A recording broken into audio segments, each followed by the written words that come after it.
जय हिंद दोस्तों। Political science glossary पर आपका फिर से स्वागत है। ये पॉलिटिकल साइंस ग्लॉसरी पर 20 क्वेश्चन रेगुलर डिस्कशन की सीरीज़ का तीसरा वीडियो है। पिछले दो वीडियोज़ में हमने दो सेट्स में 20-20 क्वेश्चंस को डिस्कस किया है। ये questions political science glossary team द्वारा नए डेवलप किए गए हैं और हम लोग कोशिश कर रहे हैं कि रोज़ कम से कम 20 क्वेश्चंस डिस्कस करें, ताकि assistant professor UP, RPSC, MPPSC और यूपी में पीजीटी के एग्ज़ाम की जो तैयारी है वो बेहतर ढंग से कम आंकी जा सके। ये दावा नहीं कर रहे हैं कि हम लोग सारी तैयारी करा सकते हैं, लेकिन ये ज़रूर है कि इस सीरीज़ में से आप जितने क्वेश्चंस जितना परसेंट कर पा रहे हैं तो वो आपकी तैयारी का एक मजबूत आकलन भी है। तो चलिए बिना देरी के शुरू करते हैं। पिछले 2 दिन में लगभग 100 साथी इस चैनल से जुड़े हैं, आप सबका भी स्वागत है। आप ऐसे ही चैनल को शेयर सब्सक्राइब करते रहिए। तो और कमेंट्स में ज़रूर बताएं कि ये क्वेश्चंस आपको कैसे लग रहे हैं और किस प्रकार के क्वेश्चंस और किस प्रकार का एनालिसिस आप लोग चाहते हैं। एक स्टूडेंट ने कमेंट किया है कि सर टॉपिक वाइज क्वेश्चंस कराएं। बच्चे, टॉपिक वाइज पढ़ाना तो बहुत अच्छा रहता है, लेकिन टॉपिक वाइज क्वेश्चंस में उतना चार्म या कहेंगे कि उतना अच्छा एनालिसिस नहीं हो पाता। क्योंकि जैसे मैं कोई क्वेश्चन पूछ रहा हूँ आपसे कि ये किसने कहा, सपोज करो हम प्लेटो पे कोई सीरीज चला रहे हैं, तो आपको पहले से ही पता होगा कि ये प्लेटो ने कहा है। ये किताब किसकी है आपको पहले से पता होगा, प्लेटो की है। तो मेरा ये विश्वास है और मेरा अनुभव है कि जब हम कभी क्वेश्चंस का डिस्कशन करें या क्वेश्चंस का एनालिसिस करें तो वो हमेशा मिसलेनियस होना चाहिए और उसमें डाइवर्सिटी होनी चाहिए। बाकी आपकी क्या राय है मैं जानना चाहूँगा। अभी हम पहले क्वेश्चन को डिस्कस कर रहे हैं कि अंतर्राष्ट्रीय संबंधों में उत्तर और दक्षिण, नॉर्थ एंड साउथ, राष्ट्र क्रमशः संकेत करते हैं विकसित एवं विकासशील देश की तरफ, विकासशील एवं विकसित देश की तरफ, नाटो तथा सार्क को, अमेरिका तथा सोवियत संघ को। तो आप जानते हैं कि नॉर्थ और साउथ का जो मुहावरा है, जिसमें आमतौर पर नॉर्थ को हम लोग थोड़े धनी राष्ट्रों के रूप में देखते हैं और जो दक्षिण है उसमें जो देश आते हैं उनको हम गरीब या अल्पविकसित या विकासशील देशों की श्रृंखला में रखते हैं। तो इसमें ऑप्शन ए सही होने वाला है। उत्तर जो है वो विकसित देशों की तरफ संकेत करता है और दक्षिण विकासशील देशों की तरफ संकेत करता है। उत्तर और दक्षिण के बीच एक संवाद के लिए हमने लगातार बहुत सारे मंच स्थापित किए हुए हैं, जिसको हम उत्तर दक्षिण संवाद के नाम से जानते हैं। जहाँ तक अमेरिका तथा सोवियत संघ का सवाल है, इनको पहली और दूसरी दुनिया कहा जाता है, जो कि एक कंपैरेटिव टर्म है। विकासशील देशों को सामूहिक रूप से हम तीसरी दुनिया के नाम से जानते हैं। नाटो आप जानते हैं ये पूंजीवादी देशों का एक सैनिक संगठन है, जिसकी फुल फॉर्म है North Atlantic Treaty Organization. SAARC का आपने जानते हैं, South Asian Association for Regional Corporation. इसकी स्थापना 1985 में की गई थी। आगे बढ़ते हैं। दूसरा क्वेश्चन है, द्वितीय विश्वयुद्धोत्तर राजनीति विज्ञान में कौन सी नई अवधारणाएं यानी कॉन्सेप्ट्स पर बल दिया गया है। सेकेंड वर्ल्ड वॉर के बाद मैं हमेशा से इस बात पे बल देता हूँ अपने बच्चों को पढ़ाते समय भी, कि सेकेंड वर्ल्ड वॉर एक ऐसी डिवाइडिंग लाइन है जिसने राजनीति विज्ञान और लगभग सभी समाज विज्ञानों में, चूंकि हम आमतौर पर राजनीति विज्ञान की बात करते हैं तो राजनीति विज्ञान शब्द यूज़ कर रहे हैं, तो राजनीति विज्ञान में पद्धति विषयक भी यानी मैथडोलॉजिकल भी और कंटेंट विषयक भी बहुत गंभीर चेंजेस किए हैं। और इसी चेंजेस को हम एक शब्द में अगर कहते हैं तो व्यवहारवादी क्रांति के नाम से जानते हैं। व्यवहारवादी क्रांति के बाद जो तृतीय विश्व के देश थे या कहेंगे कि जो थर्ड वर्ल्ड कंट्रीज़ थे, उनके अध्ययन और विश्लेषण, उनके पॉलिटिकल सिस्टम के विषय में जो विश्लेषण करना या उनके पॉलिटिकल सिस्टम का एनालिसिस करना, ये भी बहुत महत्वपूर्ण हो गया और इसकी तरफ ध्यान गया विद्वानों का। बहुत सारे लोग, अमेरिका में तो एक पूरा रिवॉल्यूशन हुआ, बर्मा में कुछ लोग गए, कुछ लोग भारत आए। आपने मायरन वीनर का नाम सुना होगा, ये उसी समय के लोग हैं जब सेकेंड वर्ल्ड वॉर के बाद थर्ड वर्ल्ड कंट्रीज़ के पॉलिटिकल सिस्टम्स के एनालिसिस पर ज़्यादा जोर दिया जा रहा था। तो दुनिया भर के देशों में लोग गए, लुशियन पाई कहीं गए, सिडनी बर्वा कहीं गए, और उन्होंने वहाँ के पॉलिटिकल सिस्टम, वहाँ के पॉलिटिकल कल्चर, इन सब का अध्ययन किया। तो वहाँ के पॉलिटिकल सिस्टम के एनालिसिस के लिए नए कॉन्सेप्ट्स को ईजाद करना पड़ा, नई अवधारणाओं का जन्म हुआ, जिसमें राजनीतिक समाजीकरण एक बहुत महत्वपूर्ण अवधारणा है। राजनीतिक समाजीकरण को हम बिल्कुल सरलतम शब्दों में राजनीतिक संस्कृति के आत्मसात करने की प्रक्रिया कह सकते हैं। अब आप कहेंगे राजनीतिक संस्कृति क्या है, तो बिल्कुल सरल शब्दों में, बिल्कुल साधारण भाषा में आप लोग समझें कि पॉलिटिकल सिस्टम को देखने का हमारा जो नज़रिया है, हम पॉलिटिकल सिस्टम को कैसे देखते हैं, वही राजनीतिक संस्कृति बनती है। उसके प्रति हमारा ओरिएंटेशन कैसा है, हमारे वैल्यूज़ कैसे हैं, ये राजनीतिक संस्कृति कहलाती है। आप इसको हम थोड़ा सा सरल करते हैं। जैसे बहुत सारे विद्वानों ने, आमंड और बर्वा ने पॉलिटिकल कल्चर पर बहुत अच्छी स्टडी की, उनकी किताब भी है सिविक कल्चर के नाम से। तो उन्होंने क्या किया, बेसिकली एक काम किया, बहुत सारे 4-5 कंट्रीज़ में जा कर के और लोगों से सवाल किए कि आप पॉलिटिकल सिस्टम के बारे में क्या सोचते हैं। क्या पॉलिटिकल सिस्टम आपको प्रभावित करता है? क्या आप पॉलिटिकल सिस्टम से प्रभावित होते हैं? क्या आपका पॉलिटिकल सिस्टम में कोई इंटरफेयर है? क्या आपकी बात सुनी जाती है? क्या लोग आपकी बात सुनते हैं? क्या आप ये समझते हैं कि आपका जो वोट है वो निर्धारित करता है चीज़ों को? क्या आप सरकार की आलोचना करते हैं?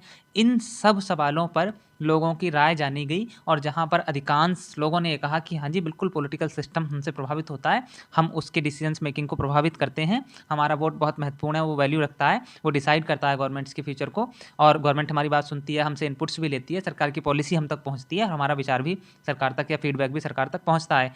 तो ऐसे कल्चर को, जो ये जो एटीट्यूड है बेसिकली पॉलिटिकल सिस्टम की तरफ, ये पॉलिटिकल कल्चर बनाता है। और ऐसे पॉलिटिकल कल्चर को उन्होंने या तो कहेंगे कि पार्टिसिपेंट पॉलिटिकल कल्चर, या उससे भी एडवांस शब्द है एक, सिविक पॉलिटिकल कल्चर का नाम दिया।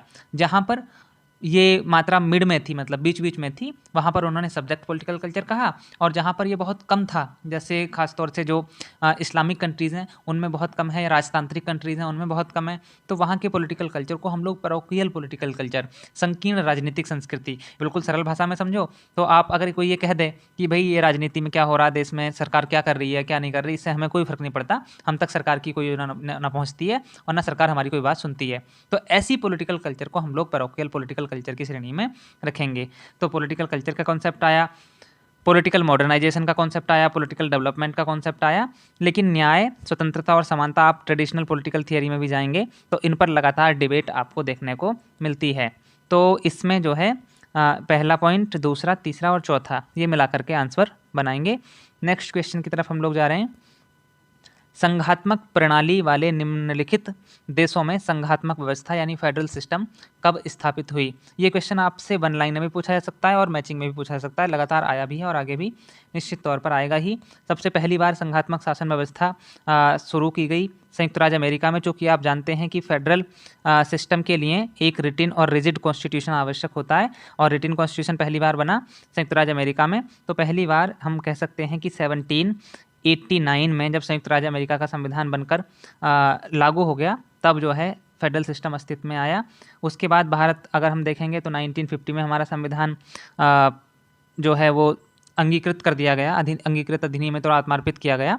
तो 1950 में भारत संघात्मक व्यवस्था बना, 1901 में ऑस्ट्रेलिया संघात्मक व्यवस्था बना, और कनाडा 1867 में संघात्मक सिस्टम वहाँ पर लागू हुआ। तो ये भी क्वेश्चन पूछा जा सकता है कि निम्नलिखित में से किस देश में संघात्मक व्यवस्था है, और ये भी पूछा जा सकता है कि ये व्यवस्था किस देश में कब आई है। इसका कभी न कभी कालक्रम भी निश्चित तौर पे पूछा ही जाएगा कि निम्नलिखित देशों को वहाँ पर संघात्मक व्यवस्था लागू होने के कालक्रम में व्यवस्थित कीजिए। तो 3-4 तरीके से ये क्वेश्चन बन सकता है, आप लोग तैयार हैं।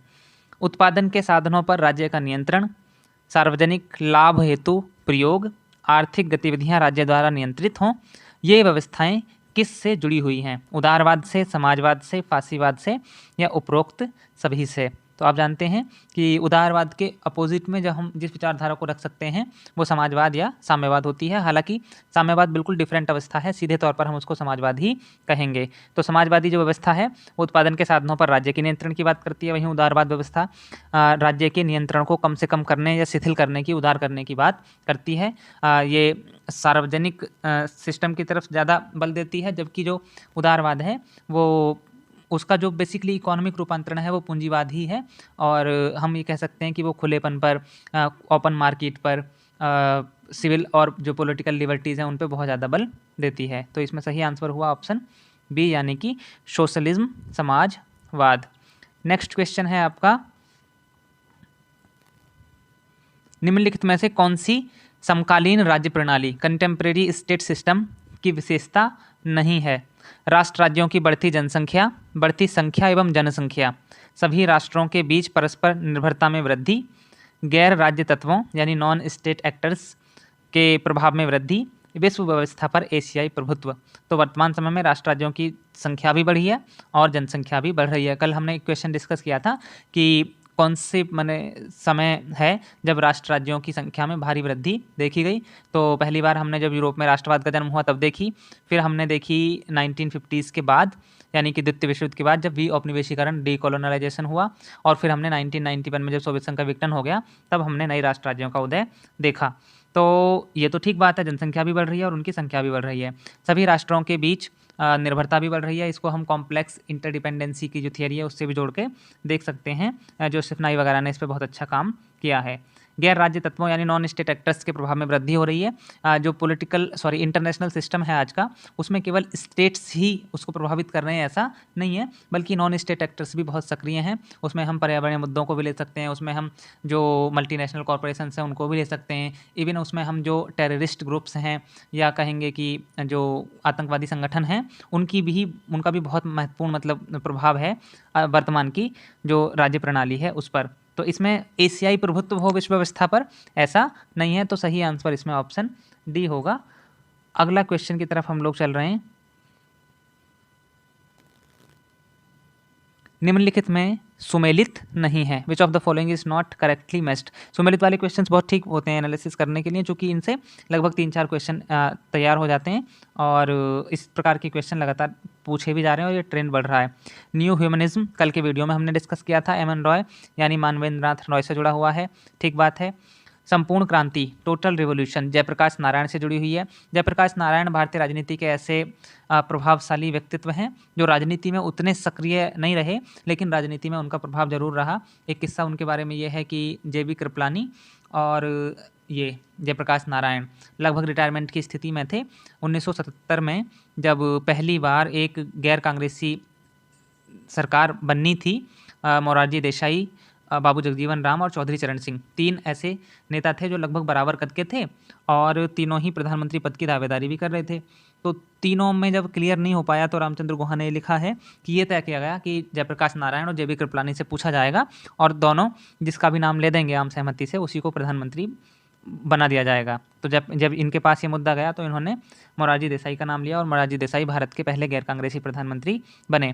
1974 के आसपास की बात है। बिहार में छात्र आंदोलन हुआ और बेसिकली छात्र आंदोलन जो है बाद में भ्रष्टाचार और महंगाई के खिलाफ एक माने रिवोल्यूशन के रूप में तब्दील हो रहा था। जयप्रकाश नारायण रिटायरमेंट की अवस्था में जी रहे थे। उनके पास लोग गए, लालू प्रसाद यादव उसी समय के चेहरे हैं, तो उन्होंने कहा कि आप हमारे इस आंदोलन को लीड करें। तब जयप्रकाश नारायण ने ये कहा था कि हम केवल भ्रष्टाचार के खिलाफ लड़ें, हम केवल किसी महंगाई के खिलाफ लड़ें या किसी भ्रष्टाचारी सरकार के खिलाफ लड़ें, ऐसा नहीं है, बल्कि अगर मैं इसको लीड करूंगा तो हमको वर्तमान जो सिस्टम है उसको पूरी तरह से बदलने की ज़रूरत है। इसी को टोटल रिवोल्यूशन या संपूर्ण क्रांति का विचार कहा गया था। लोकतांत्रिक समाजवाद पंडित नेहरू का विचार है और ये बहुत महत्वपूर्ण है। इसमें 2 शब्द जुड़े हुए हैं, एक है समाजवाद और दूसरा है लोकतांत्रिक। तो आप जानते हैं समाजवाद से अगर हम सीधे तौर पर किसी का नाम जोड़ते हैं बहुत स्पष्ट और साफ रूप में तो कार्ल मार्क्स है। कार्ल मार्क्स ने वैज्ञानिक समाजवाद की बात की थी, लेकिन उसने समाजवादी व्यवस्था को स्थापित करने के लिए एक रिवोल्यूशन का विचार दिया था कि पूंजीवादी सिस्टम में जब शोषण चरम पर पहुंच जाएगा हैव नॉट्स का हैव्स के द्वारा, तो हैव नॉट्स जो हैं, जो कि उस समय मजदूर कहला रहे हैं, श्रमिक कहला रहे हैं या सर्वहारा कहला रहे हैं, वो पूंजीपतियों के खिलाफ, हैव्स के खिलाफ एक क्रांति कर देंगे और क्रांति के बाद जो सत्ता है उसको अपने हाथों में हथिया लेंगे और एक संक्रमण काल का दौर चलेगा जिसको कार्ल मार्क्स सर्वहारा का अधिनायक तंत्र डिक्टेटरशिप ऑफ द प्रोलेटरेट कहता है। और उसका मूल काम जो है, एक क्वेश्चन पूछा गया और मैंने इसको डिस्कस भी किया किसी वीडियो में, कि सर्वहारा का जो अधिनायक तंत्र है, कार्ल मार्क्स उसका हमेशा के लिए समर्थक नहीं है, बल्कि वो कहता है कि जो हैव्स हैं, जो शोषक हैं, जो पूंजीवादी हैं, पूंजीपति हैं, उनकी प्रतिक्रांति काउंटर रिवोल्यूशन की क्षमता को शून्य करने के लिए ही सर्वहारा का अधिनायक तंत्र कारगर है और उसका मुख्य काम वही है। प्लस उसके साथ साथ वो जो संसाधन हैं उन पर सार्वजनिक स्वामित्व स्थापित करेगा और उनका समान वितरण करने की कोशिश करेगा। इस पर हम कभी लौटेंगे दोबारा से, लेकिन पंडित नेहरू ये कहते हैं कि समाजवाद का जो आदर्श है, माने जो ध्येय है, वो तो हमको स्वीकार्य है। समानता तो होनी चाहिए, आर्थिक समानता एक हद तक होनी चाहिए, संसाधनों पर सबका हक और हुकूक है, सबको मिलना चाहिए, बहुत गहरी खाई भी नहीं होनी चाहिए गरीब और अमीर के बीच। लेकिन इसको लाने का जो रास्ता है, वहाँ तक पहुँचने का जो रास्ता है, वो हम क्रांति से नहीं बल्कि लोकतांत्रिक तरीके से डेमोक्रेटिकली पहुँचेंगे। इसी को हम डेमोक्रेटिक सोशलिज्म कहते हैं। दार्शनिक अराजकतावाद फिलोसॉफिकल एनार्किज्म महात्मा गांधी का विचार है, ये पटेल का विचार नहीं है। तो ऑप्शन डी ठीक होता है। निम्नलिखित में सुमेलित नहीं है। Crisis of governability Atul Kohli, India after Nehru Vipin Chandra, Congress system Rajni Kothari और भारत भूमि का कंकर कंकर शंकर है अटल बिहारी वाजपेयी। तो आप इसमें शायद पहचान गए होंगे, अतुल कोहली का ही कॉन्सेप्ट है क्राइसिस ऑफ गवर्नेबिलिटी और इस किताब का नाम है बेसिकली इनकी democracy and discontent, India's growing crisis of governability. तो अतुल कोहली ने भारत में शासकीयता यानी शासन करने की जो योग्यता है, क्षमता है, उसके संकट की बात की थी और ये कहा था कि भारत में जितने विरोध प्रदर्शन होते हैं, जितने माने हड़ताल धरने ये सब होते हैं, भारतीय जो सिस्टम है, इंडिया का जो गवर्नेंस है, वो इनको कहेंगे कि शांति प्रिय ढंग से या जिस तरीके से लीगल फॉर्मल ढंग से उसको एड्रेस किया जाना चाहिए वैसे नहीं कर पाता है। वो कहीं ना कहीं हिंसक धरने, हिंसक आंदोलन में तब्दील हो जाता है। इसी को अतुल कोहली ने क्राइसिस ऑफ गवर्नेबिलिटी का विचार कहा था। India after Nehru, India after Nehru, Bharat Nehru के बाद, history of world's largest democracy. तो ये टाइटल है इनकी किताब का। बिपिन चंद्र की किताब नहीं है ये, बल्कि रामचंद्र गुहा की किताब है। ये किताब इनकी है इंडिया आफ्टर गांधी, और एक किताब है गांधी बिफोर इंडिया। तो ये प्रमुख किताबें हैं। हालांकि इनका पर्यावरण और क्रिकेट के इतिहास पे भी बहुत अच्छा काम है, वहाँ से भी जरूर निश्चित तौर पे सवाल पूछा ही जाएगा। उपभोग की लक्ष्मण रेखा शायद इनकी किताब है, पर्यावरण पर केंद्रित है। जो कांग्रेस सिस्टम का मुहावरा रजनी कोठारी का है। इसका मूल विचार बेसिकली ये है, रजनी कोठारी आप जानते हैं, उन्होंने 1964 में 64 ही है शायद, एक संस्था स्थापित की थी, CSDS, centre for the study of developing societies. आप ये मान के चलें कि जो ट्रेंड्स वेस्ट में और ख़ास तौर से अमेरिका में व्यवहारवादी क्रांति और इस सब को लेके अध्ययन के चल रहे थे, अध्ययन और विश्लेषण के, चाहे वो व्यवस्था अप्रोच हो, चाहे वो स्ट्रक्चरल फंक्शनल अप्रोच हो, उन सबको भारतीय राजनीति पे अप्लाई करने या भारतीय राजनीति को उन आयनों से देखने का काम भारत में रजनी कोठारी ने बहुत शिद्दत से किया। इसीलिए जब कभी आपसे पूछा जाए कि भारत में राजनीति के सैद्धांतिकरण में सबसे महत्वपूर्ण योगदान किसने दिया है, तो मेरे हिसाब से तो मुझे लगता है कि रजनी कोठारी एक बहुत बड़ा नाम है।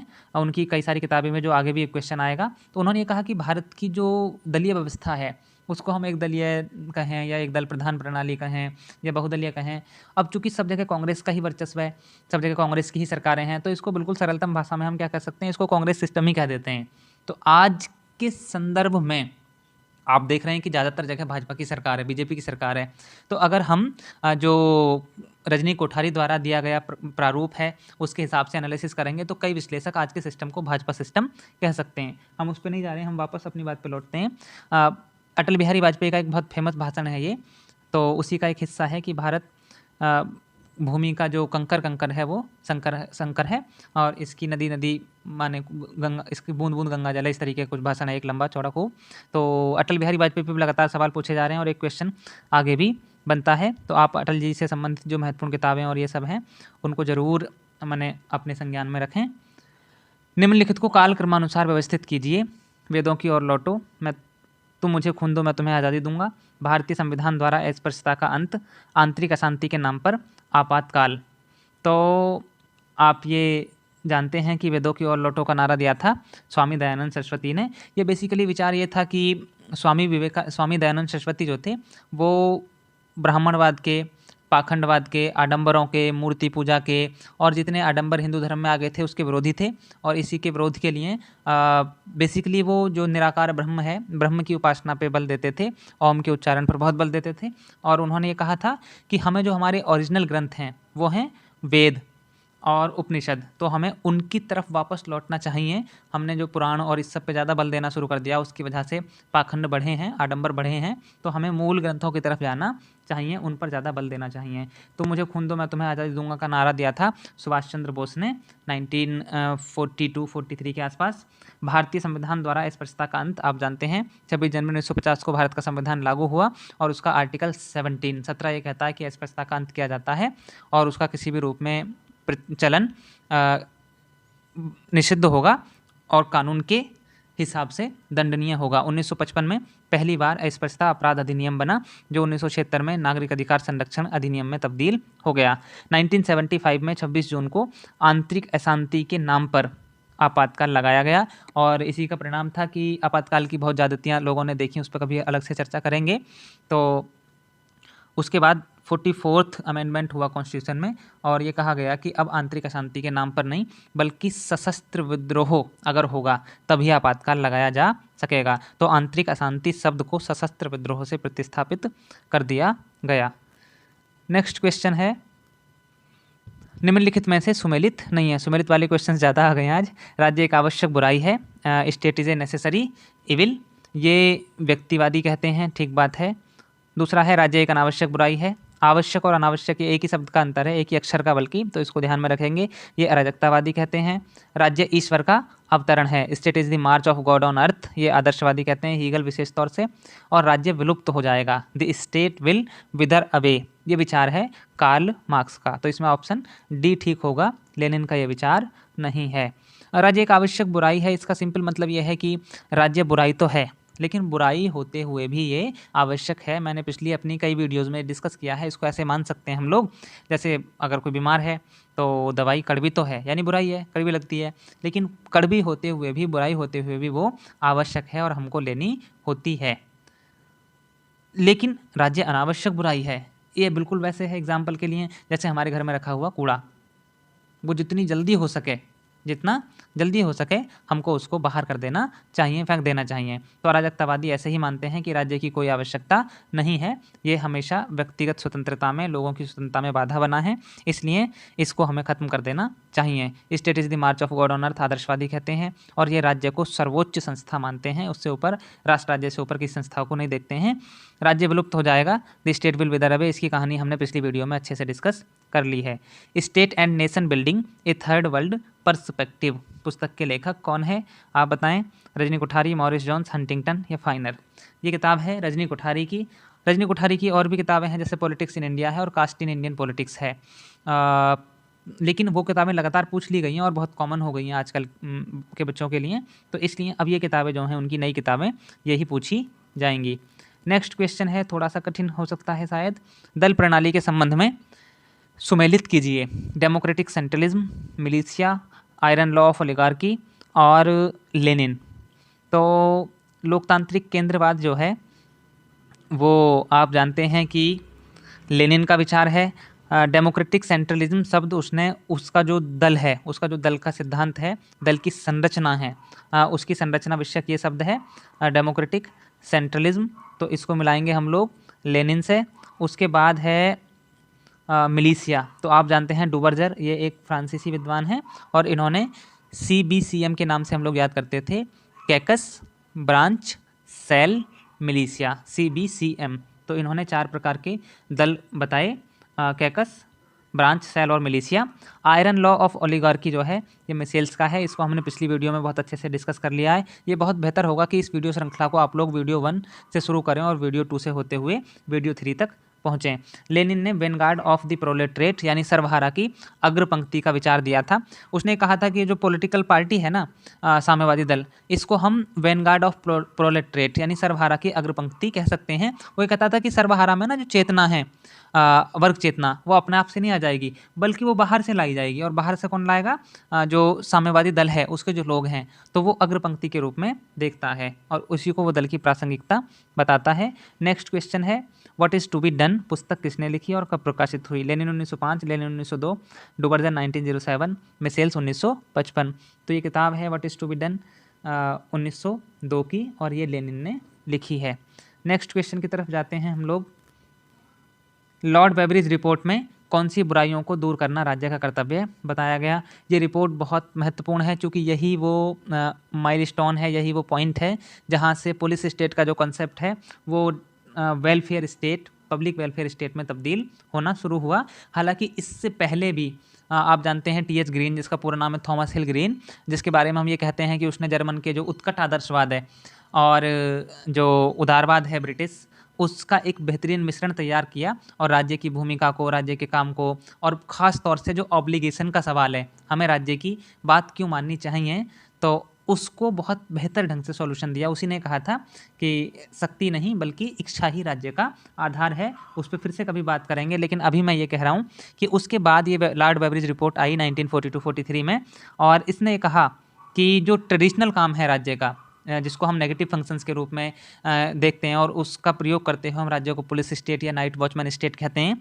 उसके इतर भी इन 5 बुराइयों को, जिसमें है अभाव यानी वांट, इसको गरीबी भी कह सकते हैं कई लोग, डिसीज़ यानी कि रोग या बीमारी कह सकते हैं, अज्ञान यानी इग्नोरेंस, और दरिद्रता यानी स्कॉलर, और इसके साथ साथ है बेकारी यानी आइडलनेस।